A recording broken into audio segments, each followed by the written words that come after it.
चलो गाइस, इस वीडियो के अंदर हम लोग आपका रिवाइज करने जा रहे हैं चैप्टर जो कि है इनपुट टैक्स क्रेडिट। दोस्तों, इस लेक्चर के अंदर हम लोग आपके 3 सेक्शंस को यहाँ पे बहुत ही शानदार तरीके से रिवाइज करवाएंगे। सेक्शन 16, सेक्शन 17, 5 एंड सेक्शन 18 करेंगे हम लोग उसी के साथ में। सर, सबसे पहले चैप्टर का नाम क्या है? चैप्टर का नाम है input tax credit, one of the most important chapter from your exam point of view. Exam में 10 से 12 मार्क का हर एक अटेम्प्ट के ऊपर इसके ऊपर से क्वेश्चन जरूर पूछा जाएगा। चलो दोस्तों, सबसे पहले सर्टेन डेफिनेशंस को देखेंगे। सबसे पहले डेफिनेशन बात करता है इनपुट्स मतलब क्या। सर, अगर आपने आपके बिजनेस के लिए कोई भी गुड्स को लिया है जिसको आपने बुक्स ऑफ अकाउंट्स में कैपिटलाइज नहीं किया है, रादर P&L में डेबिट कर दिया है, उसको अपन क्या बोलेंगे? आपके इनपुट्स। सेकंड आते हैं सर कैपिटल गुड्स मतलब क्या। कैपिटल गुड्स यानी कि जो भी गुड्स अपने बुक्स ऑफ अकाउंट्स में कैपिटलाइज कर दिए उसको बोलेंगे अपन capital goods. Sir, input services यानी कि अगर आपने आपके बिजनेस के लिए कोई भी सर्विसेज को लिया उसको अपन बोलेंगे इनपुट सर्विसेज। अगला पॉइंट आता है sir what do you mean by taxable supply. अगर मेरा कोई भी आउटवर्ड सप्लाई है जिसके ऊपर मैं टैक्स को कलेक्ट कर रहा हूं, वो सप्लाई को बोलेंगे आपका टैक्सेबल सप्लाई। अगला आता है what do you mean by non taxable supply. Sir, जिसके ऊपर जीएसटी लगता नहीं है। Sir, 5 petroleum products and alcoholic liquor for human consumption बन जाएगा non taxable supply. Sir, exempt supply मतलब क्या? एग्जाम सप्लाई मतलब भैया 3 बातें। सबसे पहला nil rated supply. Sir, example दो ना, ये पानी की बोतल मैं इसको किधर भी बेचूं रेट लगेगा 0%, इसको बोलेंगे अपन नील रेटेड सप्लाई। दूसरा आता है आपका होली एग्जाम सप्लाई। गवर्नमेंट ने सेक्शन 11 ऑफ CGST एक्ट के अंदर सर्टेन गुड्स और सर्विसेज को पब्लिक वेलफेयर के लिए जीएसटी से एग्जाम्प्ट कर दिया है, उसको बोलेंगे एग्जाम्प्ट सप्लाई। थर्ड आता है एग्जाम्प्ट सप्लाई के अंदर नॉन टैक्सेबल सप्लाई, यानी कि सर जिसके ऊपर जीएसटी नहीं लगता, जैसे कि 5 पेट्रोलियम प्रोडक्ट जिसके ऊपर जीएसटी आज के टाइम पे नहीं लगता, या फिर alcoholic liquor for human consumption जिसके ऊपर जीएसटी कभी नहीं लगेगा, वो बन जाएगा आपका exempt supply. Sir, third point आता है आप लोगों का zero rated supply. Sir, zero rated supply का एक एग्जांपल दूं क्या आपको? तो भैया ये वॉच देखो, अगर ये वॉच मैंने इंडिया में बेची तो इसके ऊपर जीएसटी लग रहा है 18%, बट यही वॉच अगर मैंने एक्सपोर्ट की या यही वॉच मैंने SEZ को दी तो उसके ऊपर जीएसटी लगेगा 0% से, उसको बोलेंगे अपन आपका zero rated supply. Again, what do you mean by zero rated supply? India में बेचेंगे तो उसके ऊपर जीएसटी लग रहा है एट सर्टेन परसेंटेज, बट जब अपन इसको एक्सपोर्ट करेंगे या SEZ को देंगे उसके ऊपर जीएसटी लगेगा 0%, उसको बोलेंगे अपन जीरो रेटेड सप्लाई। सबसे पहली बात सर, गवर्नमेंट ने क्या बोला है कि अगर आप लोगों को ITC क्लेम करना है ना भैया, तो आपका आउटवर्ड टैक्सेबल सप्लाई क्या होना चाहिए? आउटवर्ड सप्लाई ना टैक्सेबल होना चाहिए। मतलब सर गवर्नमेंट क्या बोलती मालूम है क्या? ITC can be claimed only of those GSB which are used to make outward taxable supply। अगर आपका सप्लाई एग्जेम्प्ट सप्लाई है, कौन सा सप्लाई है? एग्जेम्प्ट सप्लाई, तो ITC नहीं मिलेगा जो भी अपने गुड्स और सर्विसेज लिए रहेंगे। क्लियर है आप सबको? तो सर देखो, इसके अंदर है ना अपने को टोटल 3 सेक्शन पढ़ने के। सबसे पहले सेक्शन आता है 16 जो बात करता है eligibility and conditions to claim ITC। Second section आएगा 17(5) जो बात करेगा ब्लॉक्ड क्रेडिट के बारे में। थर्ड आएगा आपका सेक्शन 18 जो बात करेगा ITC इन स्पेशल सर्कमस्टांसेस। आ जाओ, सेक्शन 16 किसकी बात करता है? एलिजिबिलिटी। सर, अगर आपको जीएसटी में ITC को क्लेम करना है तो ये जो बेसिक एलिजिबिलिटी के पॉइंट्स है ना उसको फुलफिल करना पड़ेगा, जिसके अंदर नंबर 1 आप जीएसटी में क्या होने चाहिए? रजिस्टर्ड पर्सन होने चाहिए। दूसरा, आपने जो भी गुड्स और सर्विसेज लिए वो कौन से पर्पस के लिए लेनी चाहिए? Business purpose. वापिस से 2 बातें, आप जीएसटी में क्या होने चाहिए? Registered person. गुड्स और सर्विसेज अपने किसके लिए लेनी चाहिए? बिजनेस पर्पस के लिए लेने चाहिए। ठीक है सर, फिर आपके पास है ना सर्टेन कंडीशन है जो आपको फुलफिल करनी पड़ेगी। नंबर 1 कंडीशन, आपके पास पोजेशन होना चाहिए टैक्स पेइंग डॉक्यूमेंट का, एंड आपके पास एक्चुअल रिसीट ऑफ गुड्स और सर्विसेज होनी चाहिए। सर, इसको ना ये एग्जाम्पल के थ्रू समझो आप लोग। ठीक है, मेरा जो सेलर है ना, मेरे सेलर ने मेरे नाम पे इनवॉइस को इश्यू कर दिया 30 जनवरी 2026। मेरे पास इस दिन पे क्या आ गया? इनवॉइस मेरे पास इस दिन पे आ गया। 2 फेब 2026 वॉज द दिन जिस दिन मुझे क्या मिले? एक्चुअल में गुड्स मिले। तो भैया मैं ITC क्या मैं इसको जनवरी में क्लेम कर पाऊंगा? तो आंसर इज नो, क्योंकि मेरे पास जनवरी में गुड्स नहीं थे। तो सर क्या मैं ITC फेब में क्लेम कर पाऊंगा? आंसर इज यस, क्योंकि मेरे पास फेब में इनवॉइस भी था और मेरे पास फेब में गुड्स भी थे। तो ITC कौन से महीने में मिल जाएगा? मुझे फेब के महीने में मिल जाएगा। तो ITC क्लेम करने के लिए सबसे पहला कंडीशन आपके पास गुड्स, सर्विसेज एंड इनवॉइसेस सारी बातें रहनी चाहिए। तो सर मैं बोलूं क्या, अगर कोई भी टैक्स अपन ने पे किया है ऑन एडवांस, टैक्स किसके ऊपर पे किया है, एडवांस के ऊपर, उसका आईटीसी आपको क्लेम करते नहीं आएगा। सर एक एग्जांपल से देखो, ठीक है, मेरी एक कंपनी है, मेरे कंपनी का एक इवेंट होने वाला था in the month of October 2026। उसके लिए मैंने जून में क्या किया, लेट्स से ये मेरा पूरा वैल्यू होने वाला था 5 लाख रुपीस का, मैंने जून में सामने वाले पर्सन को 1 लाख रुपीस का एडवांस दे दिया, जिसके ऊपर 18% हमने जीएसटी भी लगाया, टोटल अमाउंट हो गया 1,18,000 रुपीज। मालिक क्या मैं जून के महीने में ये 18,000 के ऊपर आईटीसी क्लेम कर सकूंगा क्या, तो answer is no, ITC claim नहीं कर सकता। इवन ही सामने वाले ने मेरे नाम पे पूरा इनवॉइस इशू कर दिया रहेगा तो भी आईटीसी नहीं मिलेगा, क्योंकि मेरे को सर्विसेज कौन से महीने में मिलने वाली है, अक्टूबर में मिलने वाली है, तो मैं अक्टूबर में आईटीसी क्लेम कर लूंगा। ये हो गया पॉइंट नंबर 1। पॉइंट नंबर 2, अगर मैं कोई भी टैक्स पे कर रहा हूं इन केस ऑफ फ्रॉड, मुझे उसका आईटीसी नहीं मिलेगा, फ्रॉड के केस का आईटीसी नहीं मिलेगा। थर्ड पॉइंट, सर एक कॉन्ट्रैक्ट है जिसको बोला जाता है आपका एक्स फैक्ट्री कॉन्ट्रैक्ट, उसको समझ के लो क्या रहता है आपका एक्स फैक्ट्री कॉन्ट्रैक्ट, ठीक है। यहाँ पे ना एक्स फैक्ट्री कॉन्ट्रैक्ट के अंदर, एक्स फैक्ट्री कॉन्ट्रैक्ट, इसके अंदर ये जो सप्लायर है ना, सप्लायर का जो लाइबिलिटी रहता है ना, वो सिर्फ उसके गेट तक रहता है। सर मतलब क्या बोल रहे हो, ये देखो यहाँ पे ना एक सप्लायर का प्रीमाइस है, यहाँ पे वो प्रीमाइसेस के अंदर है ना एक गेट है, ठीक है, ऐसा गेट मान लो, गेट अंदर बाहर दोनों जगह पे। यहाँ पे ना ट्रांसपोर्टर की गाड़ी आती है, ट्रांसपोर्टर की गाड़ी के अंदर 1 2 3 4 पहिए लगते। सप्लायर क्या करता, ट्रांसपोर्टर को गुड्स दे देता 30 जनवरी 2026। ट्रांसपोर्टर ये गुड्स को लेके किसके पास पहुंचता, रेसिपिएंट, रेसिपिएंट के पास कब पहुंचता, 15 फेब 2026।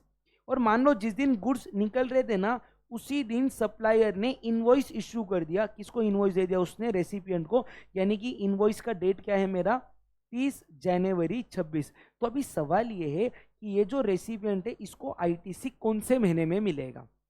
वैसे तो क्या बोला गया भाई, रेसिपिएंट को आईटीसी तब मिलेगा जब उसके पास गुड्स का पोजीशन आया, यानी कि 15 फेब। बट भैया यहाँ पे ये जो आपका कॉन्ट्रैक्ट है ना, वो कॉन्ट्रैक्ट कैसा था, एक्स फैक्ट्री कॉन्ट्रैक्ट।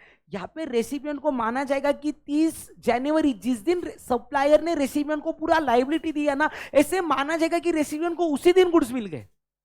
यानी कि इस केस में रेसिपिएंट को गुड्स कौन से दिन मिल गए, ऐसे माना जाएगा 30 जनवरी के दिन माना जाएगा। यानी कि गुड्स जिस दिन ये ट्रांसपोर्ट के व्हीकल में आ गए ना, फिर ये ट्रांसपोर्ट का व्हीकल रेसिपिएंट का हो या ट्रांसपोर्टर का हो, फर्क नहीं पड़ता, उस दिन माना जाएगा रेसिपिएंट को गुड्स मिल गए। और इस केस में रेसिपिएंट जो है ना, वो आईटीसी क्लेम करने के लिए एलिजिबल हो जाएगा in the month of January 2026। Clear है क्या। तो ये हो गया आपका पॉइंट नंबर 3। पॉइंट नंबर 4 किसकी बात करता है, bill to ship to model. Sir bill to ship to model को समझ के लो, यहाँ पे अभी क्या बोला गया भाई, अगर आपको आईटीसी क्लेम करना है तो आपके पास एक्चुअल में गुड्स होने चाहिए। यहाँ पे एक बंदा था राम ने फोन करके ऑर्डर दिया निखिल को, बोला मुझे ना 1000 क्वांटिटी ऑफ टी शर्ट्स चाहिए, बट तू एक काम कर, मेरे बिहाफ पे ना इसको डिलीवर कर संजू के नाम पे। किसके नाम पे, संजू। तो अभी निखिल को सोचो, निखिल क्या कर रहा है, बिलिंग किसके नाम पे कर रहा, राम के नाम पे।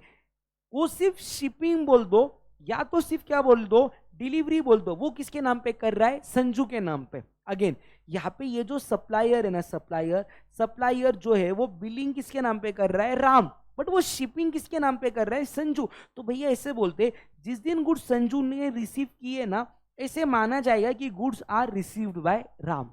मतलब इन केस ऑफ, यहाँ पे मैं बोल रहा हूं bill to ship to model, when goods are received at my shipping address, it is assumed that goods are received at my billing address, and उस टाइम पे बिलिंग एड्रेस वाला recipient ITC claim कर सकेगा। ठीक है, ठीक है क्या, ये आ गया यहाँ पे आपका पॉइंट नंबर 4। तो सर अगर हमें इसका स्क्रीनशॉट लेना है तो हम क्या करें, ये वीडियो को 1 सेकंड के लिए पॉज कर लो एंड जल्दी से इस सब बातों का स्क्रीनशॉट ले लो आप सब लोग। चलो सर हो गया हमारा स्क्रीनशॉट लेके अगले पॉइंट के ऊपर बढ़ेंगे। सर देखो, आईटीसी क्लेम करने के लिए आपका जो सप्लायर है उसने जीएसटीआर 1 फाइल करना चाहिए, टाइम पे फाइल करना चाहिए, या उसने आईएफएफ को फाइल करना चाहिए, या उसने 1A को फाइल करना चाहिए। जो टाइम पे आपका जीएसटीआर 1 आईएफएफ 1A फाइल हुआ, उसके हिसाब से रेसिपिएंट के आईटीसी दिखना चाहिए जीएसटीआर 2B के अंदर। जितना आईटीसी रेसिपिएंट के 2B में दिखेगा उतना ही आईटीसी वो क्लेम कर पाएगा।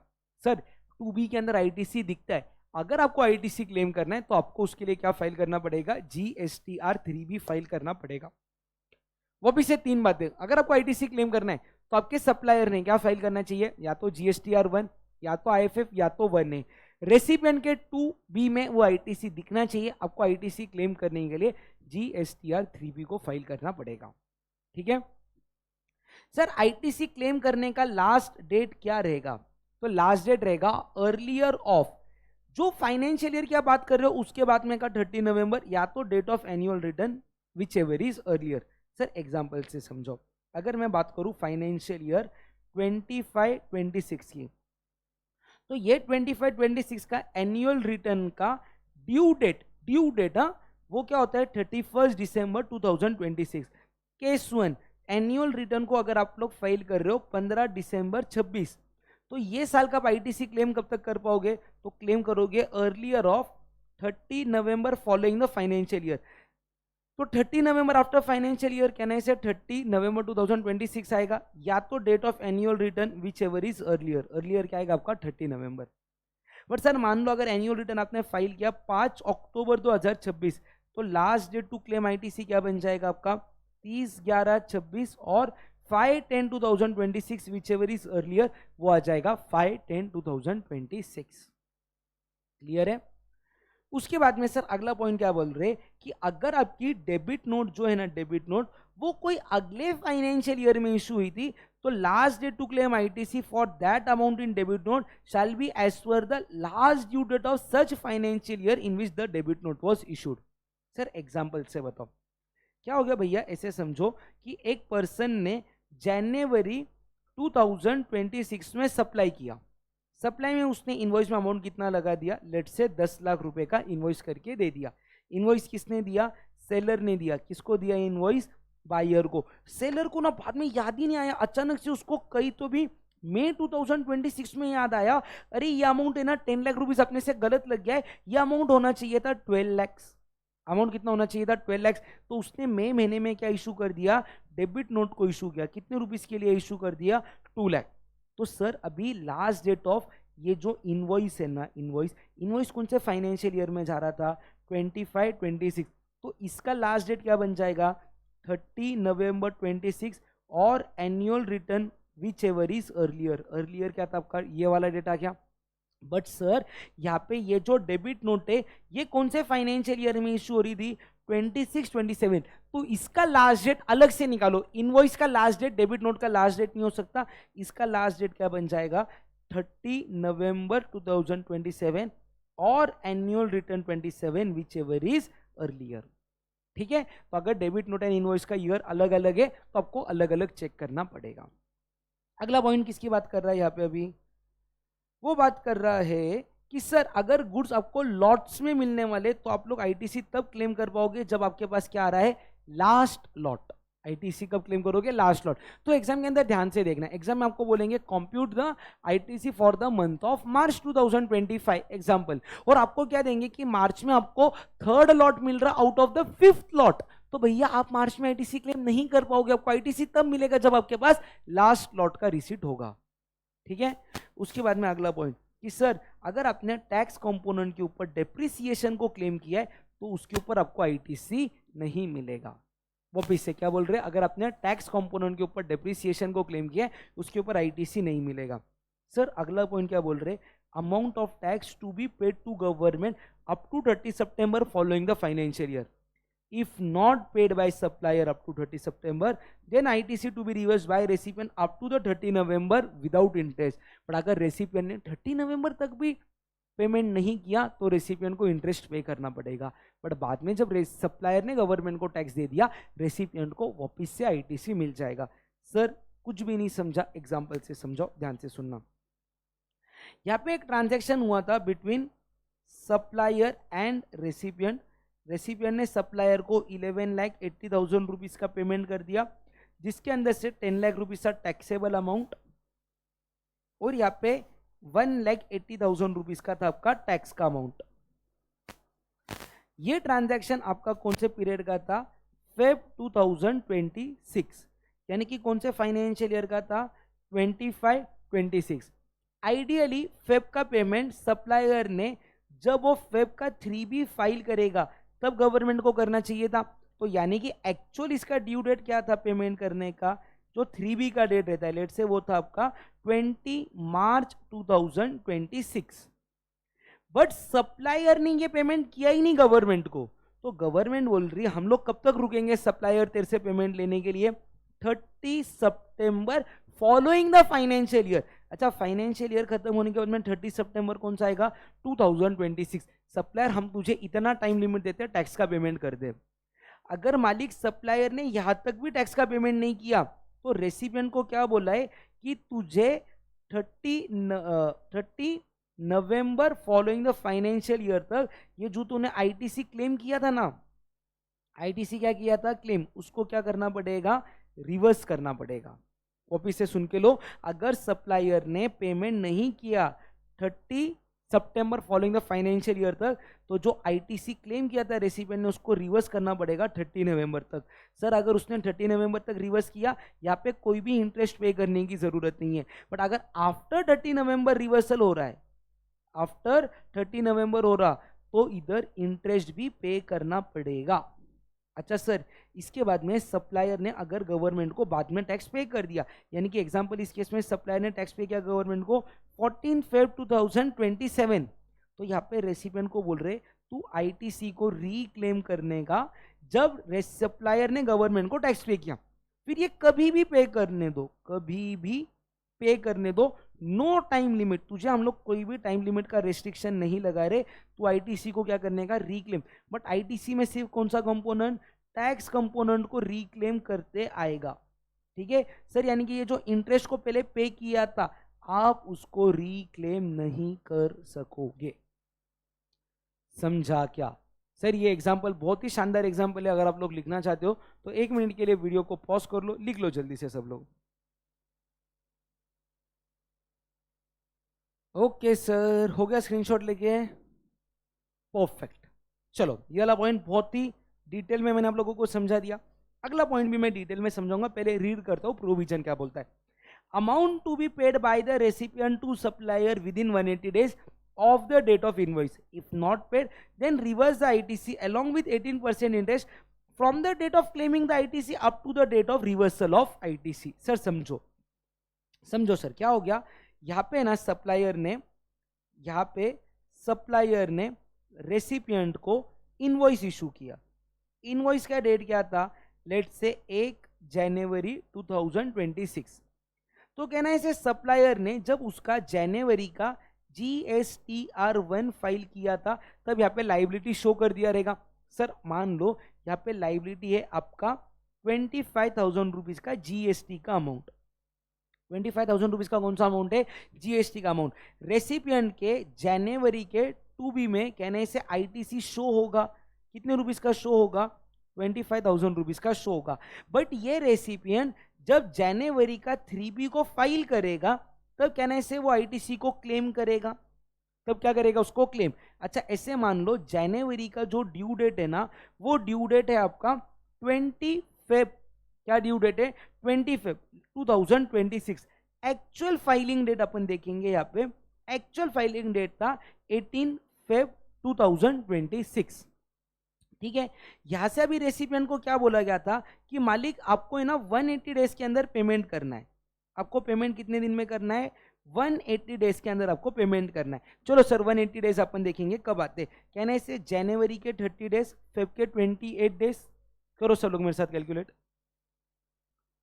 ठीक है, देखो सर जैन के 30, जैन के 30, फेब के 28, फेब के 28 हो गए, मार्च के 31, मार्च 31, अप्रैल के 30, जून 30, कुछ तो गलत बोला क्या मैं, हाँ हाँ सुनो सुनो वापिस से, जैन के 30, जैन, फेब 28, फेब, मार्च 31, अप्रैल 30, मई 31, मई 31, जून 30, यानी कि 30 जून को एग्जैक्ट, 30 जून को कितने दिन हो रहे एग्जैक्ट, 180 डेज हो रहे। तो इसको बोला था तू 30 जून तक पेमेंट कर दे।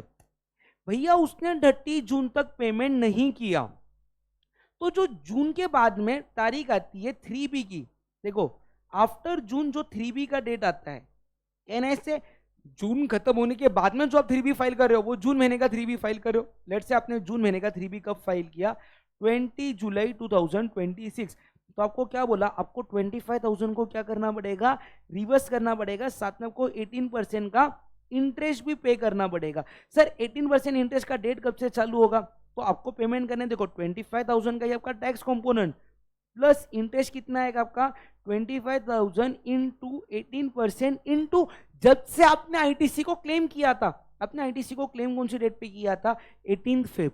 तो 18 फेब से लेके 20 जुलाई तक जो भी डेट आता, कब से कब तक, 18 फेब से लेके 20 जुलाई तक जो भी आपका दिन आता, 18 को छोड़ दो, अगले दिन से लो, 19 फेब से लेके 20 जुलाई तक जितने भी आपने दिन आईटीसी क्लेम किया था उधर उतने डेज डिवाइडेड बाय 365 करो, आपको इतना क्या पे करना पड़ेगा, इंटरेस्ट को पे करना पड़ेगा।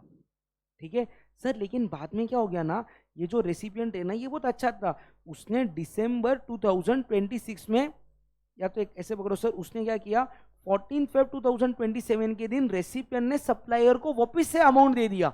तो यहाँ पे क्या बोल रहे, जब रेसिपिएंट ने सप्लायर को पेमेंट कर दिया ना, वो यहाँ पे जो आईटीसी रिवर्स किया था ना ये 25,000 का, उसको क्या कर देगा, रिक्लेम कर सकेगा without any time limit. Without any time limit उसको क्या कर देगा, रिक्लेम कर लेगा। ठीक है, तो सर ये इंटरेस्ट को रिक्लेम कर पाएगा क्या, आंसर इज नो, इंटरेस्ट को रिक्लेम नहीं कर पाएगा। कहने ये वाला पॉइंट। चलो उसके बाद में क्या पॉइंट बोल रहे कि सर देखो, ITC availment in case of revocation of cancellation of registration. तो सबसे पहले दो बातें, जिस दिन कैंसिलेशन हुआ क्या आप आईटीसी के लिए एलिजिबल थे, यस नो। अगर उस दिन आप आईटीसी के लिए एलिजिबल नहीं थे तो भूल जाओ, आपको आईटीसी नहीं मिलेगा। बट उस दिन आप एलिजिबल थे तो आपको आईटीसी मिलेगा लेटर ऑफ। लेटर ऑफ दो बातें, सबसे पहला earlier of 30 November following the financial year और एनुअल रिटर्न डेट, और जिस दिन आपका रिवोकेशन हो रहा वहां से 30 डेज के अंदर आप लोगों को आईटीसी मिल जाएगा।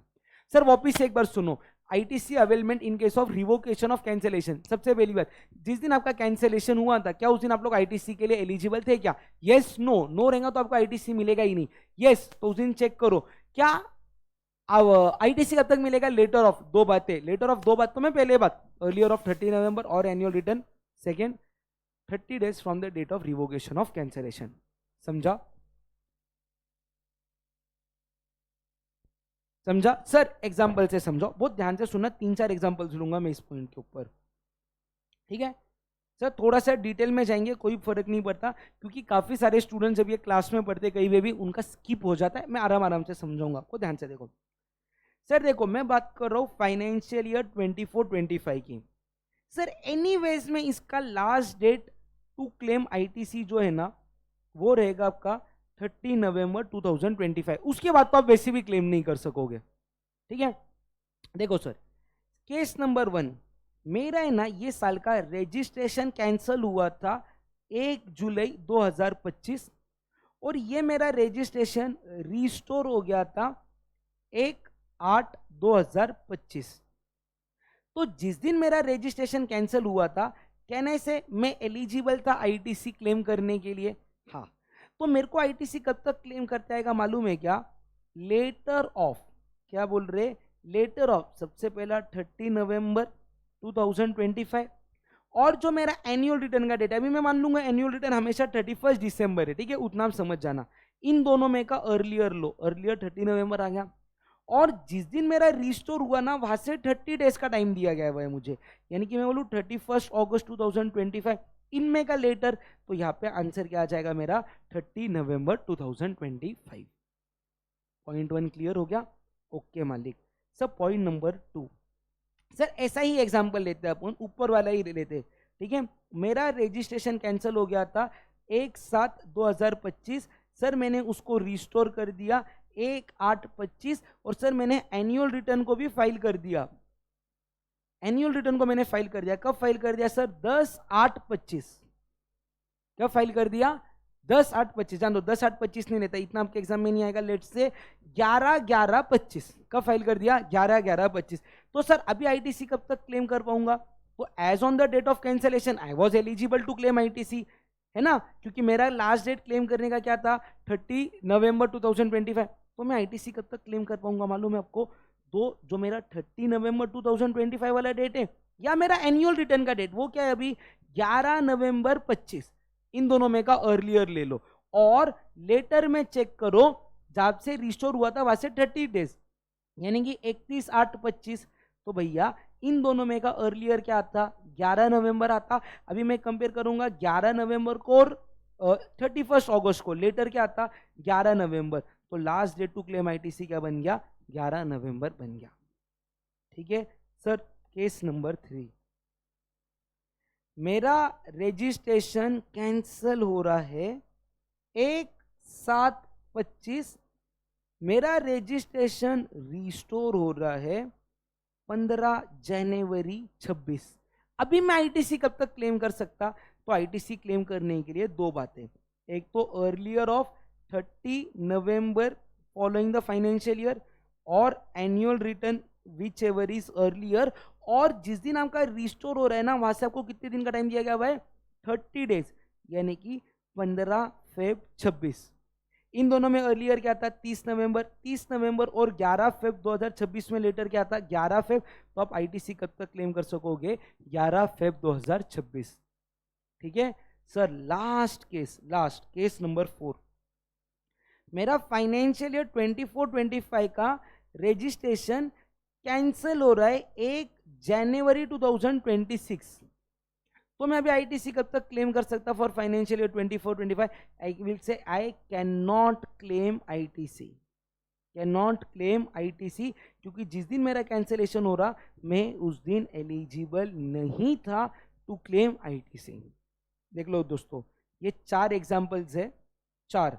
अगर इतने चारों एग्जांपल्स आप लोगों ने एक बार कर लिए ना, ये आपके लिए काफी इजी जाएगा। मैं काम करता हूं, मैं पहले आप लोगों को कंटेंट बुक दिखाता हूं, आप लोग इसका स्क्रीनशॉट ले लो, पहले इसका स्क्रीनशॉट ले लो, हो गया। अभी इसका स्क्रीनशॉट ले लो आप लोग, सारे परम्यूटेशन कॉम्बिनेशंस मैंने इसके अंदर आप लोगों के कंप्लीट कर दिए। ठीक है, डन यहां तक, चलो डन, परफेक्ट हो गया यहां तक अपना सबका। सर अगला पॉइंट किसकी बात करता है, देखो देखो यहाँ पे ना एक कंसेप्ट आता है आपका सेल्फ इनवॉइसिंग का। कौन सा कंसेप्ट आता है, सेल्फ इनवॉइसिंग। सेल्फ इनवॉइसिंग के केस में गवर्नमेंट ने क्या बोला है कि आप सेल्फ इनवॉइसिंग कर सकते हो with in 30 days of receipt of goods और सर्विसेज, जब रेसिपिएंट को आरसीएम में टैक्स पे करना है 9394 में, और सप्लायर अनरजिस्टर्ड है, सप्लायर ने टैक्स इनवॉइस को इशू नहीं किया। मतलब सर देखो क्या बोल रहा हूं मैं, यहाँ पे एक रेसिपिएंट है, रेसिपिएंट ने सप्लायर से कोई भी सप्लाई लिया जिसके अंदर टैक्स पेबल है आरसीएम बेसिस पे बाय रेसिपिएंट, उसको कितने दिन के अंदर सेल्फ इनवॉइसिंग करना था, सेल्फ इनवॉइसिंग कितने दिन में करना था 30 डेज में करना था। सर उसने ये सप्लाई कब लिया 10 मार्च 2025, तो सर उसने सेल्फ इनवॉइसिंग कब कर दिया 2 अप्रैल 2025 में सेल्फ इनवॉइसिंग कर दिया। तो सर अभी इसका last date to claim ITC कौन से फाइनेंशियल ईयर के हिसाब से होगा, क्योंकि आपको जो गुड्स मिल रहे वो कौन से फाइनेंशियल ईयर में मिल रहे 24-25, बट जो आपका इनवॉइस है वो इनवॉइस कौन से फाइनेंशियल ईयर में था आपका 25-26। तो यहाँ पे last date to claim ITC बोला गया हुआ है एज पर फाइनेंशियल ईयर 25-26, क्योंकि जिस साल का इनवॉइस है ना लास्ट डेट भी उसी के साथ देखने का। तो सर यहाँ पे लास्ट डेट क्या आएगा, कैन आई से 30 नवंबर 26, और एनुअल रिटर्न का डेट जो है 31 दिसंबर 26, which ever is earlier, earlier क्या आएगा ये डेट आएगा। देख लो, इसका भी स्क्रीनशॉट चाहिए तो ले लो सब लोग। ठीक है, डन डना डन डन। चलो ये हो गया आपका, यहाँ तक सारा कुछ पढ़ गया।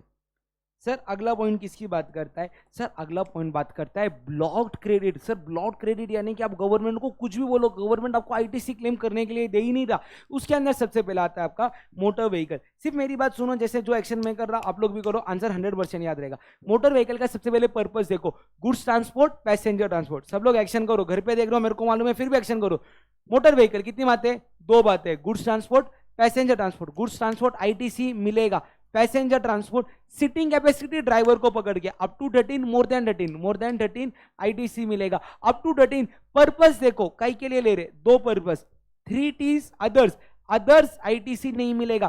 3 T's सर ट्रेडिंग पर्पस के लिए ले रहे हो, गाड़ी खरीदी है बेचने के लिए, या तो सेकंड सर आपका ट्रेनिंग स्कूल है, ड्राइविंग स्कूल के लिए गाड़ी खरीदी है, आईटीसी मिल जाएगा। या तो थर्ड आपका ट्रैवलिंग का बिजनेस है, आईटीसी मिल जाएगा।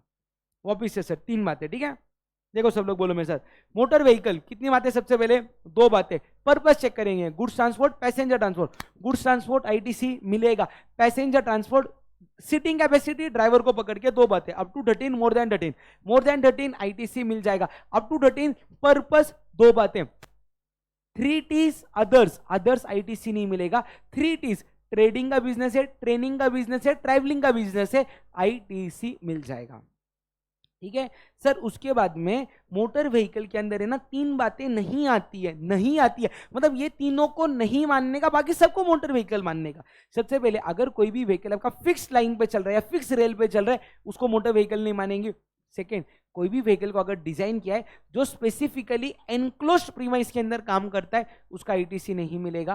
थर्ड पॉइंट, अगर कोई भी व्हीकल है जिसको व्हील्स है ना वो 4 से कम है और जिसका इंजन का कैपेसिटी 25 सीसी तक है, उसको मोटर व्हीकल नहीं मानने का। इनके अलावा सारी चीज आपकी मोटर व्हीकल मानी जाएगी, ठीक है सर। फिर अगला पॉइंट आता है डेमो कार। सर अगर आपने डेमो कार खरीदा है ना, आपका इंटेंशन देखो, अगर आप डेमो कार से फर्दर सप्लाई करने वाले हो, मतलब कस्टमर आएगा डेमो कार को चलाएगा, आपका सेल्स बुक होने वाला है, तो आईटीसी मिल जाएगा। बट अगर आपने डेमो कार को खरीदा है और आपका इंटेंशन है डेमो कार से जो आपका स्टाफ है ना उसको ट्रांसपोर्टेशन की सर्विसेज है ना, तो आपको आईटीसी नहीं मिलेगा। बट मालिक अगर डेमो कार का सीटिंग कैपेसिटी मोर देन 13 है इंक्लूडिंग ड्राइवर, तो आपको आईटीसी मिल जाएगा, ठीक है सर। उसके बाद में अगला पॉइंट आता है एयरक्राफ्ट और वेसल। एयरक्राफ्ट और वेसल वापिस से आपके पर्पस देखो 2 रहेंगे, passenger transport, goods transport. Goods transport के लिए एयरक्राफ्ट या वेसल है, आईटीसी मिलेगा। पैसेंजर ट्रांसपोर्ट के लिए तो वापिस से 2 बातें, आपका पर्पस क्या है। 3 T's अदर्स वाले को आईटीसी नहीं मिलेगा। 3 T's ट्रेडिंग का बिजनेस, ट्रेनिंग का बिजनेस, ट्रैवलिंग का बिजनेस, आईटीसी मिल जाएगा, क्लियर है सर। उसके बाद में अगला पॉइंट क्या बात करता है, repairs, maintenance, insurance of motor vehicle, vessel और एयरक्राफ्ट। उसके लिए आपको देखना है कि ये जो मेन बात है ना, मोटर व्हीकल, एयरक्राफ्ट, वेसल, क्या उसका आईटीसी मिल रहा है, क्या उसका आईटीसी अगर मिल रहा तो रिपेयर्स, मेंटेनेंस, इंश्योरेंस का आईटीसी मिलेगा, वरना आईटीसी नहीं मिलेगा, ठीक है सर। अगर आपने ऊपर के कोई भी कन्वेंस को रेंट पे लिया तो चेक करो क्या आपने उसको सेम लाइन ऑफ बिजनेस के लिए लिया या अदर पर्पस के लिए लिया। सेम लाइन ऑफ बिजनेस के लिए लिया तो आपको आईटीसी मिलेगा, अदर पर्पस के लिए लिया तो आईटीसी नहीं मिलेगा। सर एक एग्जांपल से समझो, तो यहाँ पे क्या हो गया था, एक पीडब्ल्यूसी करके आपकी बिग 4 है, पीडब्ल्यूसी ने पप्पू ट्रैवलर्स को क्या बोला था, मुझे ना 10 कार रेंट पे चाहिए, मैं आपको पर मंथ 10 लाख रुपए का पेमेंट करूंगी। पप्पू ट्रैवलर ने बिल कितना किया, 10 लाख प्लस 18% जीएसटी 1.8 लाख, यानी कि 11.8 लाख। पप्पू ट्रैवलर के पास खुद के पास 7 ही गाड़ी थी, उसने 3 गाड़ी का काम किसको दे दिया, श्याम ट्रैवल से 3 कार को सर्विसेज को रेंट पे लिया। श्याम ट्रैवलर ने उसके ऊपर बिल कितना किया, 2.1 लाख, 2,10,000, उसके ऊपर 18% जीएसटी लगाया, 37,800 रुपीज का। अभी पीडब्ल्यूसी को क्या बोल रहे, तूने ये जो रेंटिंग का सर्विस लिया है ना 1.8 लाख का, हम आपको आईटीसी क्लेम करने के लिए नहीं देंगे क्योंकि आपका सेम लाइन ऑफ बिजनेस नहीं है। बट पप्पू भाई आपको है ना 37,800 रुपीज का ना हम लोग आईटीसी क्लेम करने देंगे, क्योंकि ये जो आपने इनवर्ट सप्लाई लिया है ना उसके पीछे आपका इंटेंशन है to provide same line of outward business. Same line of क्या प्रोवाइड कर रहे हो आप, आउटवर्ड बिजनेस, तो हम आपको आईटीसी क्लेम करने दे देंगे। क्लियर है यहां तक, चलो। उसके बाद में सर अगला पॉइंट बात करता है, आपने अगर कोई भी पर्सनल सर्विसेज दी जिससे कि अंदर आ गया आपका restaurant, catering, food beverages, personal grooming, beauty treatment, health services, या तो आपका cosmetic, plastic surgery, life, health insurance या renting of motor vehicle. Sir देखो वैसे तो हम आपको आईटीसी क्लेम करने नहीं देंगे, बट अगर आपने इसको प्रोवाइड किया है कोई भी स्टैट्यूटरी ऑब्लिगेशन को फुलफिल करने के लिए, तो हम आपको आईटीसी क्लेम करने के लिए दे देंगे। एग्जांपल, सर मेरे को कंपनी में अगर 50 प्लस एम्प्लॉइज को काम कराना है तो स्टेट गवर्नमेंट ने बोले आपको सबका हेल्थ इंश्योरेंस निकालना पड़ेगा, तो अगर मैंने हेल्थ इंश्योरेंस के प्रीमियम का पैसा दिया मुझे आईटीसी मिल जाएगा। या मेरे फैक्ट्री के अंदर 400 लोग काम करते, मुझे गवर्नमेंट ने बोला आपको सबको कंपलसरी लंच का फैसिलिटी देना पड़ेगा, तो यहाँ पे अगर मैंने लंच का फैसिलिटी दिया, कहने से मैं मेरी इच्छा से नहीं दे रहा, मेरे ऊपर तो फैक्ट्रीज एक्ट ने ये लगाया था, क्या लगाया था, कंपल्सन लगाया था देने का, तो उस केस में मुझे आईटीसी मिल जाएगा। अगर मैं स्टैट्यूटरी ऑब्लिगेशन को फुलफिल करने के लिए ये खर्चे कर रहा हूं तो आईटीसी क्लेम करते आएगा, ठीक है। या तो सर अगर मैंने ये सर्विसेज लिए सेम लाइन ऑफ बिजनेस के लिए तो मुझे आईटीसी मिल जाएगा। जैसे कि समझो PWC का एक सोशल इवेंट था, उन्होंने पप्पू केटरर्स को बोला था हमारे लिए खाने का सर्विस प्रोवाइड करो, हम आपको 5 लाख रुपए दे देंगे, 5 लाख प्लस GST। तो पप्पू केटरर्स जो PWC को बिल करेगा, PWC को ITC नहीं मिलेगा। बट इधर है ना 5 क्विजीन्स बनाने दे, पप्पू केटर को 4 बनाता है, उसने एक क्यूजिन किसी को आउटसोर्स किया, लेट्स से पप्पू ने आउटसोर्स किया शाम को, तो जो शाम अभी पप्पू केटर को बिल करेगा, पप्पू केटर को ITC मिलेगा, क्योंकि ये इनवर्स सप्लाई है for the same line of business. Clear है? उसके बाद में सर अगर आप कोई भी क्लब या फिटनेस सेंटर की मेंबरशिप पे कर रहे हो, उसके ऊपर का ITC आप लोग क्लेम नहीं कर पाते, ट्रैवल बेनिफिट दे रहे हो एम्प्लॉइज को वैकेशन के लिए, उसका भी ITC नहीं मिलेगा। सर स्क्रीनशॉट लेना है इस बात का, तो जल्दी से ले लो सब लोग। सर चलो हो गया, यहां तक आप लोगों का लिख के स्क्रीनशॉट लेके बढ़ेंगे अगले पॉइंट की तरफ। अगला पॉइंट किसकी बात करते हैं सर? देखो ध्यान से, इमूवेबल प्रॉपर्टी की बात चालू है। इमूवेबल प्रॉपर्टी या तो आप खुद कंस्ट्रक्ट करो, गुड्स वगैरह लेके आओ, खुद कंस्ट्रक्ट करवा के लो, या तो सामने वाले को वर्क्स कॉन्ट्रैक्ट का सर्विस दो, मतलब सामने वाले को एक लमसम अमाउंट दो, उसको बोलना गुड्स भी तुला, सर्विसेज भी तुला, मेरे को मेरी प्रॉपर्टी बना के दे या मेरी प्रॉपर्टी पे काम करके दे। तो इमूवेबल प्रॉपर्टी के केस में हमेशा याद रखना 2 बातें, या तो खर्चा P&L को डेबिट हो रहा, या तो खर्चा बुक्स ऑफ अकाउंट्स में कैपिटलाइज हो रहा। ऑब्वियस है, ध्यान इधर क्या बोल रहे, या तो खर्चा बुक्स ऑफ अकाउंट्स में डेबिट हो रहा P&L को, या तो बुक्स ऑफ अकाउंट्स में कैपिटलाइज हो रहा। सर अगर ये P&L को डेबिट हो रहा तो आपको ITC मिल जाएगा, बट अगर ये आपका खर्चा बुक्स ऑफ अकाउंट्स में कैपिटलाइज हो रहा तो चेक करो इमूवेबल प्रॉपर्टी कौन सी है, या तो प्लांट एंड मशीनरी है या तो अदर्स है। सर प्लांट एंड मशीनरी के अंदर 2 टाइप, या तो 3 वाले या तो अदर्स। सर 3 में pipeline outside the factory, pipeline outside the factory, या तो टेलीकम्युनिकेशन टावर, या तो लैंड एंड बिल्डिंग, ये तीनों रहेंगे ITC नहीं मिलेगा। अदर प्लांट एंड मशीनरी रहा ITC मिल जाएगा। और सर अगर इमूवेबल प्रॉपर्टी आपकी लैंड एंड बिल्डिंग है तो ITC नहीं मिलेगा। ऑब्वियस है सब लोग मेरे साथ में, क्या देख रहे हैं अपन? इमूवेबल प्रॉपर्टी कितनी बातें? 2, खर्चा P&L में डेबिट हुआ है, खर्चा बुक्स ऑफ अकाउंट्स में कैपिटलाइज हुआ, P&L में डेबिट हुआ ITC मिल जाएगा, बुक्स ऑफ अकाउंट्स में कैपिटलाइज हुआ, 2 बातें। Plant and machinery others, others मतलब land and building, land and building का ITC नहीं मिलेगा। प्लांट एंड मशीनरी 2 बातें, पहला pipeline outside the factory premise, second telecommunication tower, third land and building ITC नहीं मिलेगा। Other plant and machinery ITC मिल जाएगा। ठीक है? उसके बाद में सर अगर आप लोग मैनहोल्स को यूज कर रहे हो in the network of optical fibre cable, optical fibre cable बिछाने के लिए अगर आपने कोई भी मैनहोल्स को बनाया है उसका ITC आपको मिल जाएगा, बिकॉज वो प्लांट एंड मशीनरी कैटेगरी में फॉल होगा। अगला पॉइंट सर अगर आपने कोई भी परचेस किया है कॉम्पोजिशन डीलर से, किसे परचेस किया? कॉम्पोजिशन डीलर से, आपको ITC नहीं मिलेगा क्योंकि तुमने टैक्स पे नहीं किया है उसको, है ना। अगला पॉइंट सर अगर आप लोग नॉन रेसिडेंट टैक्सेबल पर्सन हो तो आपको ITC मिलेगा सिर्फ उन्हीं गुड्स का आपने जिसको इंपोर्ट किया। आपको ITC सिर्फ किसका मिलेगा? उन गुड्स का आपने जिसको इंपोर्ट किया। सर बाकी का कोई भी ITC जैसे कि इंपोर्टेड सर्विस या डोमेस्टिक परचेस ऑफ गुड्स और सर्विसेज, उसका ITC ब्लॉक्ड है। ठीक है? अगला पॉइंट सर अगर आपने गुड्स और सर्विसेज को CSR पर्पस के लिए लिया था उसका ITC आपको नहीं मिलेगा। सर अगर कोई भी गुड्स और सर्विसेज को अपने पर्सनल कंजम्पशन के लिए लिया था उसका ITC आपको नहीं मिलेगा। सर अगर आपके गुड्स डिस्ट्रॉय हो गए, लॉस्ट हो गए, फ्री सैंपल बोल के आपने दिया, राइट ऑफ कर दिया, स्टोलन हो गए, उसका ITC आपको नहीं मिलेगा। ठीक है? सर एक बात बताओ, मैंने क्या किया, मैंने एक जीन्स खरीदी 400 रुपीज में, दूसरी जीन्स खरीदी 400 रुपीज में, दोनों को मैंने सप्लाई कर दिया 1000 में, जिसके अंदर मैंने लिखा था बाय 1 गेट 1 फ्री। तो सर ये जीन्स के तो मैंने पैसे ले लिए, ये मैंने फ्री में दे दी, तो क्या मुझे ये सेकेंड जीन्स का ITC मिलेगा क्या? तो भैया ये बात आपको भी मालूम है, आपने ये सेकेंड जीन्स को फ्री में नहीं दिया है, आपने ये 1000 के अंदर है ना दोनों जीन्स का कॉस्ट रिकवर कर लिया है, आपने सिर्फ उसको प्रेजेंट ऐसे किया है कि बाय 1 गेट 1 करके आप दे रहे हो, यानी कि यहाँ पे ये price includes the price of both the things, one जिसका पैसा लिया, सेकंड जिसको आपने फ्री में दिया, तो इसका भी आपको ITC मिल जाएगा। ठीक है? उसके बाद में सर अगला पॉइंट बात करता है आपका टाइम एक्सपायर्ड मेडिसिन की। तो देखो अगर मैन्युफैक्चरर है, उसने होलसेलर को सर्टन सप्लाई किया था, होलसेलर को बोला था कि तेरे को दवाइयाँ यूज करनी की है कर, नहीं तो कुछ टाइम के बाद में मुझे रिटर्न दे देना, होलसेलर ने अभी वो दवाइयाँ रिटर्न दे दी मैन्युफैक्चरर को, तो होलसेलर ने मैन्युफैक्चरर को कौन से रेट पे दी? जितने पे उसने खरीदा था इनवॉइस वैल्यू पे दिया या तो मार्केट वैल्यू पे दिया, कोई भी वैल्यू पे दे सकता है। तो वो चेक करो जो होलसेलर ने मैन्युफैक्चरर को दिया ना, मैन्युफैक्चरर को उसका ITC मिल जाएगा।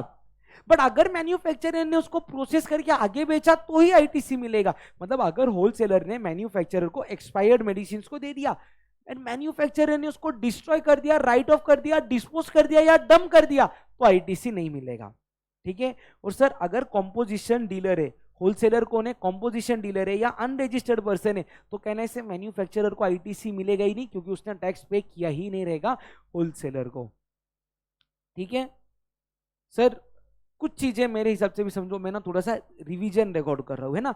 रिवीजन में अपन इतना ही फास्ट कर पाएंगे। अगर आपको कहीं पे भी ऐसा रियलाइज हो रहा है ना कि सर कंसेप्ट थोड़े से फास्ट जा रहे हैं या मेरे कंसेप्ट वीक है, प्लीज आप लोग फिर फास्ट ट्रैक बैच की तरफ जाना, क्योंकि उसके अंदर इन सब का मैंने एग्जाम्पल्स के साथ चीजें एक्सप्लेन की है।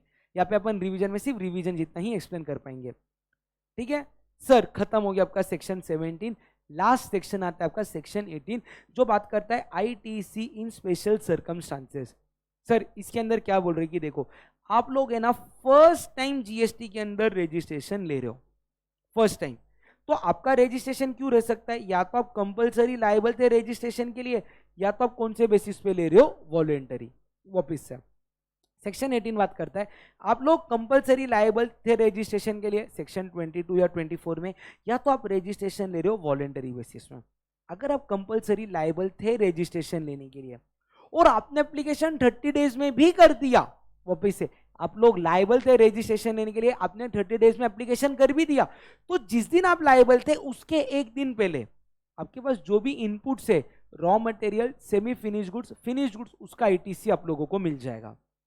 या तो अगर आप लोग लायबल नहीं थे, आपने वॉलेंटरी रजिस्ट्रेशन लिया, तो जिस दिन रजिस्ट्रेशन सर्टिफिकेट मिल रहा उसके एक दिन पहले आपके पास जो भी इनपुट्स है, raw material, semi finish goods, finish goods, उसका आईटीसी आप लोगों को मिल जाएगा।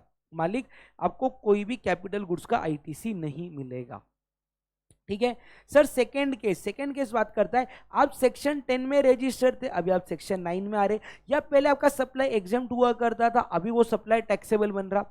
तो लेट से 1 जून 2026 इस दिन में आप सेक्शन 10 से सेक्शन 9 में आ रहे, या इस दिन में आपका एग्जाम सप्लाई टैक्सेबल बन रहा, तो जिस दिन ये इवेंट हो रहा उसके एक दिन पहले आ जाओ, यानी कि 31 मई की बात कर रहे हैं।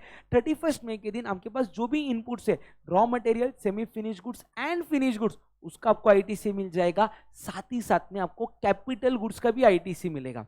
सर कैपिटल गुड्स का आईटीसी कितना मिलेगा, तो जितना भी आपने आईटीसी ओरिजिनली पे किया था उतना माइनस आपको करना पड़ेगा 5% पर कैलेंडर क्वार्टर और पार्ट ऑफ द क्वार्टर, क्योंकि आपने उतने टाइम के लिए कैपिटल गुड्स को यूज भी किया है, तो रिमेनिंग अमाउंट का आईटीसी क्लेम कर पाओगे। सर प्लीज इसका ना एक एग्जांपल के थ्रू एक्सप्लेनेशन चाहिए, तो ध्यान से देखना। ठीक है, यहाँ पे ध्यान से देखना, हमेशा मैं बहुत आराम से बताऊंगा। 1 जून 2026 इस दिन पे आप या तो सेक्शन 10 से सेक्शन 9 में आ रहे, या तो इस दिन से आपका एग्जाम सप्लाई क्या बन रहा, टैक्सेबल। तो क्या बोल रहे कि आपने कैपिटल गुड्स को कब बाय किया था, वो देखो। आपका बोलना है सर हमने कैपिटल गुड्स को बाय किया था 20 जून 2025, तब हम लोगों ने आईटीसी को क्लेम किया था, लेट से सर 40,000 रुपीज का। तो अभी हमें आईटीसी कितना मिलेगा, तो आपको ये देखना है आपने आईटीसी कितना क्लेम किया था, 40,000 माइनस आपको क्या करना है 5% पर कैलेंडर क्वार्टर। अभी मैं कैलेंडर क्वार्टर क्यों बोल रहा हूं वो सुनो। यहाँ पे आपने इसको कब बाय किया था ना, कब बाय किया था वो डेट जाने दो, कौन से क्वार्टर में बाय किया था वो देखो। कहना इससे आपने इसको 2025 में अप्रैल से लेके जून वाले क्वार्टर में बाय किया था। आपने कितने दिन यूज किया, वो गया तेल लेने के लिए। आपने इसको अप्रैल से जून वाले क्वार्टर में यूज कर लिया, तो उसको पूरा 1 क्वार्टर मान लो। सर 2025 में आपका जुलाई से सितंबर का क्वार्टर आ गया, अक्टूबर से दिसंबर वाला क्वार्टर आ गया। अभी मैं बात करूंगा 2026 की। 2026 में कहने से आपने इसको जैन से मार्च वाले क्वार्टर में यूज किया, ऑल्सो आपने इसको अप्रैल से जून वाले क्वार्टर में भी यूज कर लिया।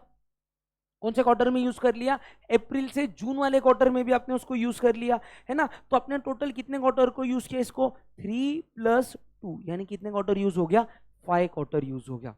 तो आप आईटीसी कितना क्लेम करोगे, 40,000 माइनस 5% इंटू 5 क्वार्टर, यानी कि 40,000 माइनस 25% कितना आता है वो आपका 30,000 रुपीज का आईटीसी क्लेम कर पाओगे। समझा क्या। तो हमेशा आपको कैलेंडर क्वार्टर को देखना पड़ेगा। ये हो गया आपका second point. Sir important point है कि आप आईटीसी उन्हीं इनवॉइसेस का क्लेम कर सकते जो 1 ईयर के अंदर फॉल हो रहे, यानी कि अगर इनवॉइसेस ओल्डर देन 1 ईयर है तो आप उसका आईटीसी क्लेम नहीं कर सकते।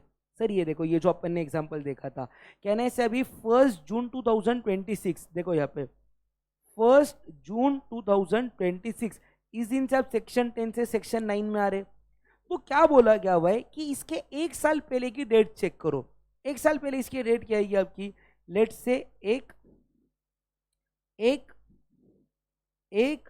जून 2025, ये 2026 है। तो सर जो भी इनवॉइसेस ये पीरियड में फॉल हो रहे ना, लेट से आपके पास है ना एक इनपुट था या एक कैपिटल गुड था फॉर दैट मैटर, जिसका बाइंग डेट था 10 नवंबर 2025, आप इसका आईटीसी क्लेम कर सकोगे। बट अगर समझो इसके एक दिन पहले यानी कि 31 मई 2026 के दिन आपके पास एक इनपुट है जिसको आपने बाई किया था 1 जनवरी 2025 के दिन, आप उसका आईटीसी क्लेम नहीं कर सकोगे। आईटीसी क्लेम करने के लिए जिस दिन आपका आईटीसी मिल रहा है उसके 1 साल के पहले ही वो इनवॉइस का डेट होना चाहिए। 1 साल से लेटर रहेगा तो आप आईटीसी क्लेम नहीं कर पाओगे। ठीक है, ओके सर।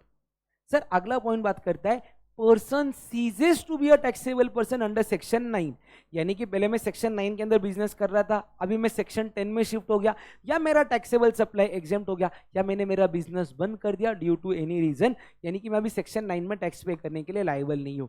तो सबसे पहले मुझे आईटीसी को रिवर्स करना पड़ेगा। आईटीसी को क्या करना पड़ेगा, रिवर्स। जो भी मेरे इनपुट से, जितने भी इनपुट से मेरे स्टॉक में पड़े हुए इनपुट्स, किधर है स्टॉक, जिसको मैंने बेचा नहीं, उसका आईटीसी मुझे रिवर्स करना पड़ेगा प्रोपोर्शनेट बेसिस पे। कौन सी हिसाब से आप बेसिस निकालोगे, सबसे पहले आपके इनवॉइस का वैल्यू है उसके हिसाब से निकाल लो। अगर इनवॉइस नहीं है आपके पास तो मार्केट के वैल्यू के हिसाब से अमाउंट को आपको रिवर्स करना पड़ेगा। ठीक है, फिर बात करेंगे sir capital goods. Capital goods के लिए ना एक मास्टर चार्ट बनाया हुआ है, पहले चार्ट को एक्सप्लेन करता हूं फिर न्यूमेरिकल सम लेके एक्सप्लेन करूंगा, ध्यान से देखना। सर कैपिटल गुड्स दो बातें, person ceases to be a taxable person under section 9 या supply of capital goods. Person ceases to be a taxable person under section 9 का मतलब है कि मैं कैपिटल गुड्स मेरे पास सच है, मैं अभी सेक्शन 9 में टैक्स पे नहीं करने वाला। तो गवर्नमेंट ने क्या बोला था कि भाई मैंने तेरे को कैपिटल गुड्स का आईटीसी डे 1 पे पूरा यूज करने दिया था, मेरे दिमाग में ये था कि तू इसको 5 इयर्स यानी कि 60 मंथ्स तक मिनिमम यूज करेगा। अभी तू उसको यूज नहीं कर रहा है, सर मैं तो यूज कर रहा बट तो अभी टैक्स नहीं देने वाला ना मुझे इससे, तो जितना तूने आईटीसी क्लेम किया था डिवाइड कर 60 से, मल्टीप्लाई कर रिमेनिंग अनयूटिलाइज्ड मंथ से, उतना टैक्स को रिवर्स करना पड़ेगा। बट सर अगर तूने सप्लाई किया कैपिटल गुड्स का, यानी कि तू अभी भी सेक्शन 9 में ही टैक्स देने वाला है, बट तूने ये कैपिटल गुड्स को बेच दिया, तो तुझे टैक्स पे करना पड़ेगा टैक्स ऑन ट्रांजैक्शन वैल्यू और आईटीसी क्लेम -5% पर कैलेंडर क्वार्टर। ठीक है सर, एग्जांपल से प्लीज तो ध्यान से सुनना। एक पर्सन ने क्या किया था, एक कैपिटल गुड्स को बाई किया था 1 जुलाई 2025, इधर आईटीसी को उसने क्लेम किया था लेट्स से 42,000 रुपीज का। कितने रुपीज का, 42,000 रुपीज का। Case number 1, now he is ceasing to be a taxable person under section 9।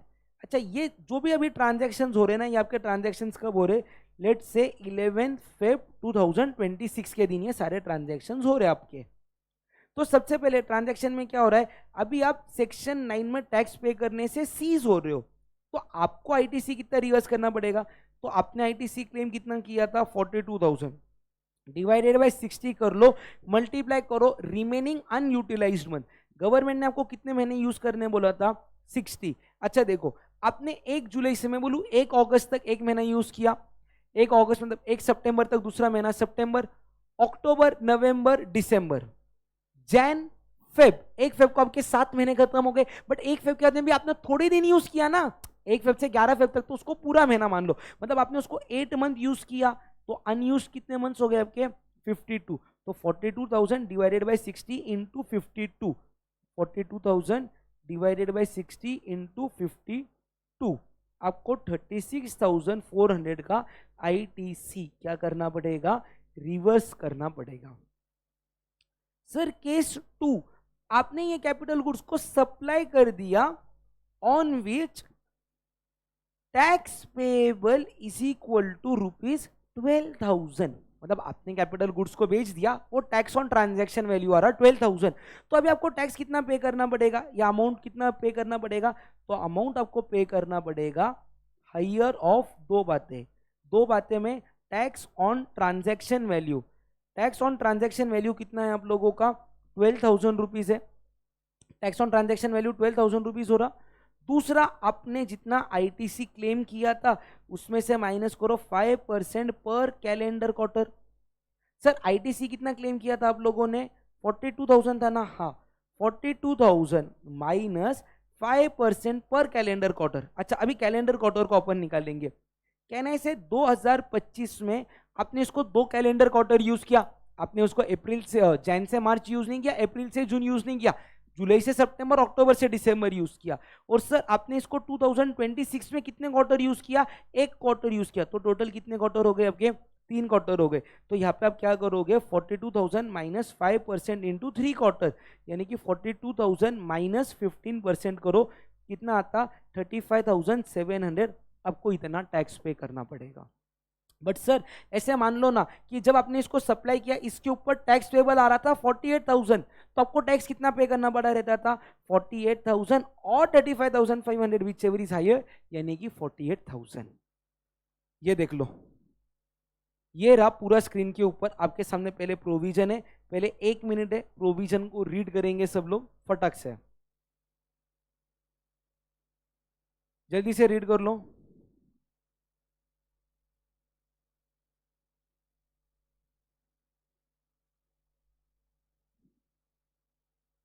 हो गया रीड? या तो वीडियो को पॉज करके रीड करो, क्योंकि मैं अभी इसका क्वेश्चन दिखा रहा हूं आप लोगों को। ये रहा क्वेश्चन, इसको भी रीड कर लो आराम से।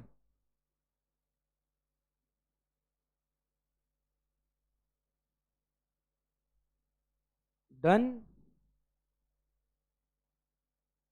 चलो परफेक्ट, एकदम डिटेल में मैंने आप लोगों को ये वाला पॉइंट समझा दिया है ना। सर अगला पॉइंट किसकी बात करता है?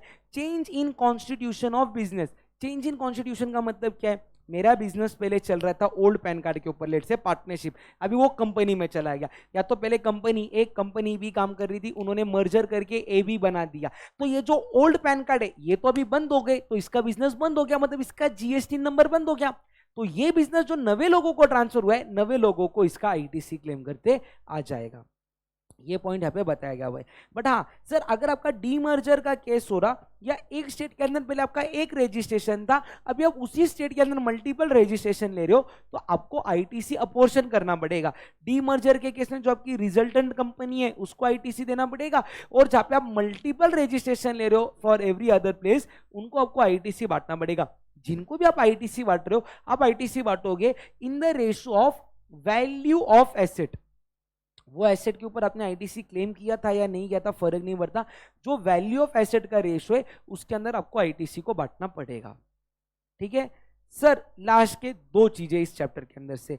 सबसे पहले बात करते हैं rule 86A, blocking of electronic credit ledger. भैया गवर्नमेंट का ऑफिसर आपके क्रेडिट लेजर को ब्लॉक कर देगा। ब्लॉक करने के लिए उसका ऑफिसर कौन होना चाहिए? Not below the rank of assistant commissioner, यानी कि उसका रैंकिंग क्या रहना चाहिए? असिस्टेंट कमिश्नर और अबव। वो आपका क्रेडिट लेजर मैक्सिमम 1 साल के लिए ब्लॉक कर सकता है। हाँ, 1 साल के पहले अगर उसको लगा अनब्लॉक करना है तो वो अनब्लॉक कर सकता है, बट मैक्सिमम 1 साल के लिए ब्लॉक कर देगा। सिर्फ वो आपका लेजर ब्लॉक क्यों करेगा? सबसे पहले आप लोगों ने ना आईटीसी को क्लेम किया without actual purchase of goods और सर्विसेज। मतलब क्या है? आपने जेन्युइन ट्रांजैक्शन किया ही नहीं, आपने एक्चुअल में कुछ परचेस किया ही नहीं, सामने वाले से सिर्फ बिल को परचेस किया। अगर वो ऑफिसर को समझ में आया, वो आपका लेजर ब्लॉक कर देगा। या तो आपने आईटीसी अवेल किया है on account of purchase from a supplier who is non existent, यानी कि एक बंदा है ना, उसने सिर्फ एक सेल कंपनी बनाई, बुक्स में बनाई, वो नॉन एग्जिस्टेंट है, उससे अगर आपने कोई भी परचेस किया तो आपका आईटीसी ब्लॉक हो जाएगा। सर इन दोनों केसेस में ना, ये दोनों केसेस बात करते हैं आपके बोगस इनवॉइस के बारे में। इसकी बात करते हैं पहले दोनों पॉइंट आपके बोगस इनवॉइसेस। अगर ऑफिसर को समझ में आए कि आपने बोगस इनवॉइस के बेसिस पे आईटीसी क्लेम किया, आपका रजिस्ट्रेशन ब्लॉक कर देंगे। सेकंड, क्या बोल रहे कि अगर आपको आईटीसी क्लेम करना है ना, आपको टैक्स ऑन परचेसेस एक्चुअली पे करना है गवर्नमेंट को। यानी कि अगर आपने सप्लायर से बाय किया, रेसिपिएंट तुम ईमानदार है, हम मना नहीं कर रहे, तुमने सप्लायर को कंसीडरेशन दे भी दिया, सप्लायर ने अगर वो पैसा गवर्नमेंट को पे नहीं किया तो रेसिपिएंट हम तुम्हारा लेजर ब्लॉक कर देंगे 1 साल के लिए। समझा सर? थर्ड पॉइंट कि जो रेसिपिएंट है ना, जिसने आईटीसी क्लेम किया, वो खुद नॉन एग्जिस्टेंट है, या तो जब उसने रजिस्ट्रेशन लिया, जो प्लेस ऑफ बिजनेस बताया था वहां से वो बिजनेस नहीं कर रहा, तो रेसिपिएंट का हम लोग इलेक्ट्रॉनिक क्रेडिट लेजर को ब्लॉक कर देंगे 1 साल के लिए। या लास्ट, उसने ना रेसिपिएंट ने आईटीसी क्लेम कर लिया बट उसके पास टैक्स पेइंग डॉक्यूमेंट ही नहीं था, तो हम आपका लेजर ब्लॉक कर देंगे। ठीक है सर, लास्ट रूल बात करता है रूल 86B। रूल 86B आपके इलेक्ट्रॉनिक क्रेडिट लेजर के ऊपर एक रेस्ट्रिक्शन लगा था। सबसे पहले रूल 86B बोलता है कि मेरी एप्लीकेबिलिटी हर एक मंथ के लिए चेक करो। अगर कोई मंथ में आपका value of taxable supply 50 lakh से ज्यादा है, उस मंथ के लिए आपको रूल 86B लग जाएगा। वापिस से रूल 86B क्या बोलता, आप मेरी एप्लीकेबिलिटी है ना हर महीने के लिए चेक करो। अगर हर महीने में जब आप मेरी एप्लीकेबिलिटी चेक करोगे, अगर किसी भी महीने में value of taxable supply 50 lakh से ज्यादा है, उस महीने में आपको रूल 86B लग जाएगा। सर, टैक्सेबल वैल्यू के अंदर जीरो रेटेड सप्लाई को मत लो, एग्जेम्प्ट सप्लाई को मत लो, प्योर टैक्सेबल सप्लाई को लेना है। सर, रूल 86B क्या बोलता, रूल 86B बोलता है कि आपको है ना जो भी आपकी लाइबिलिटी आती उसका मिनिमम 1% पेमेंट कैश के अंदर करना चाहिए।